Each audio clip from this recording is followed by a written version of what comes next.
আলোচনার রেশ কাটতে না কাটতেই দ্বিতীয় বিয়ের ব্যাখ্যা দিলেন ইসলামী বক্তা রফিকুল ইসলাম মাদানী। গেল কয়েকদিন ধরে সামাজিক যোগাযোগ মাধ্যমে ব্যাপক আলোচনায় রয়েছেন এই ইসলামী বক্তা। দ্বিতীয় বিয়ের ঘোষণা দেওয়ার পর থেকেই তাকে ঘিরে শুরু হয় নানা আলোচনা, সমালোচনা ও বিতর্ক।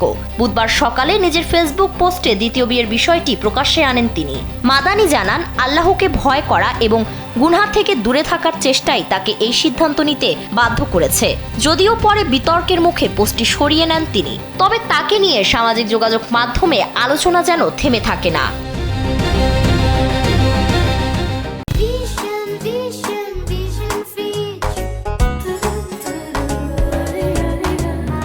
এবার সেই বিতর্কের জবাব দিয়ে কিছু বিভ্রান্তি ও অপপ্রচারের জবাব শিরোনামে একটি পোস্ট দিয়েছেন এই ইসলামী বক্তা। সেখানে তিনি দাবি করেন, প্রথম স্ত্রী থাকা অবস্থায় দ্বিতীয় স্ত্রীর সঙ্গে প্রেমের সম্পর্ক বা টিকটকে পরিচয়ের অভিযোগ সম্পূর্ণ মিথ্যা। প্রথম স্ত্রীর গর্ভাবস্থার সময় দ্বিতীয় বিয়ে নিয়ে ওঠা বিতর্কের বিষয়ে রফিকুল ইসলাম মাদানী বলেন, আইএমবি নামের একটি প্রতিষ্ঠানের মাধ্যমে কয়েক মাস আগেই বিয়ের প্রক্রিয়া শুরু হয়েছিল এবং বিষয়টি প্রথম স্ত্রীকে জানানো ছিল।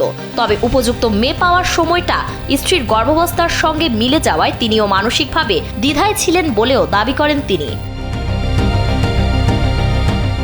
পোস্টে প্রথম স্ত্রীর প্রতি দায়িত্ব পালনের বিষয়টিও তুলে ধরেন মাদানী। তার দাবি, গর্ভাবস্থার পুরো সময় হাসপাতালে থেকে স্ত্রীর দেখভাল করেছেন এবং সংসার জীবনে অবহেলার কোনো প্রমাণ পাওয়া গেলে যে কোনো শাস্তি মেনে নিতে প্রস্তুত আছেন তিনি।